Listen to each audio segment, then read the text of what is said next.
Pardon. Où est-ce que je regarde en fait?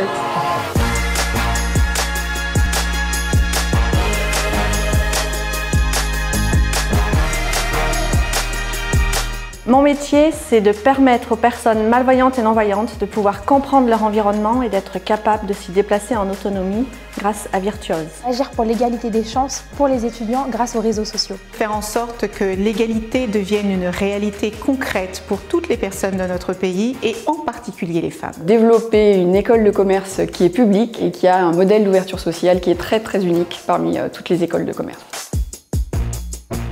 Diarata Ndiaye de l'association Les Résonantes qui a, par l'expérience de sa vie, développé une application qui s'appelle App-Elle et qui peut être utilisée par toutes les femmes qui ont besoin de se sentir en sécurité. Athéna, la déesse grecque, parce que j'aime beaucoup la mythologie et qu'elle est intelligence, c'est la sagesse, c'est la guerre, c'est le combat et c'est la première femme indépendante de l'histoire. Il y a également Marie-Amélie Le Fur, qui est une athlète paralympique, Nantonin Keita, également une athlète paralympique déficiente visuelle. Toutes ces femmes, en fait, me donnent le courage et la force d'aller encore plus loin dans tout ce que j'entreprends. Et puis, moi, je rêve d'un biopic sur Gisèle Halimi, parce qu'au final, c'est celle-là qui m'inspire le plus.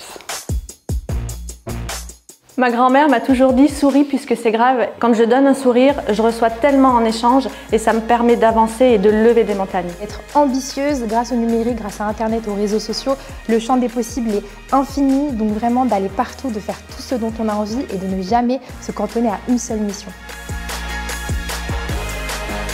Je pense que cette femme, elle me décrira un monde qui sera dirigé par des femmes. Je pense que le leadership au féminin nous permettra d'avoir un monde moins belliqueux et surtout beaucoup plus collectif. Elle me dit, j'arrive pas à le croire qu'en 2021, il y avait un écart de salaire entre 9 et 25% entre les femmes et les hommes. C'est du grand n'importe quoi. Le sexisme existait réellement?